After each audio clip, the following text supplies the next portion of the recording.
उत्तर प्रदेश विधान परिषद की 12 सीटों पर चुनाव का ऐलान कर दिया गया है। चुनाव आयोग ने इसकी अधिसूचना जारी कर दी है। उच्च सदन के विधायकों के चुनाव के लिए 28 जनवरी को वोटिंग होगी और उसी दिन काउंटिंग भी होगी, जबकि 11 जनवरी को नामांकन की प्रक्रिया शुरू होगी और 21 जनवरी तक नाम वापस लिए जाएंगे।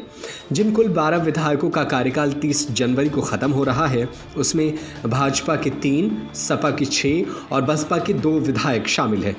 नसीमुद्दीन सिद्दीकी की सीट पिछले 1 साल से खाली चल रही थी, क्योंकि वो विधायक बने थे बसपा से, लेकिन इसके बाद कांग्रेस का दामन थाम लिया था। भाजपा से जिन 3 लोगों का कार्यकाल खत्म हो रहा है, उनमें हैं deputy CM doctor Dinesh Sharma, Bhajpa प्रदेश अध्यक्ष स्वतंत्र देव सिंह और लक्ष्मण प्रसाद सिंह आचार्य।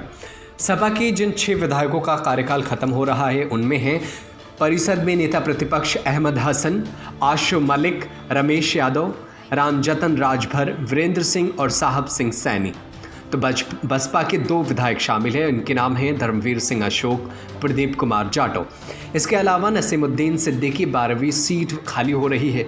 सिद्दीकी ने बसपा छोड़कर कांग्रेस ज्वाइन कर ली थी, इसलिए उनकी सदस्यता चली गई थी और सीट खाली हो गई थी। 12 सीटों पर होने वाले चुनाव दिलचस्प होने वाले हैं, क्योंकि इसमें विधायक ही वोट देंगे। ऐसे में जिस पार्टी के पास जितने विधायक होंगे, उतनी ही परिषद की सीटें जीत पाएंगे। विधायकों की संख्या के आधार पर भाजपा 10 सीटों पर आसानी से जीत दर्ज कर लेगी। 1 सीट सपा भी जीत लेगी, लेकिन बसपा और कांग्रेस को एक भी सीट नहीं मिलेगी। 1 सीट ऐसी होगी जिस पर राजनीतिक जोड़ तोड़ देखने को मिल सकता है। ऐसा इसलिए क्योंकि सभी पार्टियों के पास अपने अपने विधायक जिताने के लिए सरप्लस वोट बचेंगे। ऐसे में देखना दिलचस्प होगा कि 12वां विधायक किस पार्टी का चुनाव कौन सी पार्टी जीतती है। विधायक परिषद के लिए चुने गए विधायकों का कार्यकाल 6 साल का होता है। इसके साथ ही बिहार में भी विधान परिषद की 2 सीटों पर उपचुनाव के ऐलान हो चुके हैं। न्यूज़ रूम से नदीम अहमद की रिपोर्ट।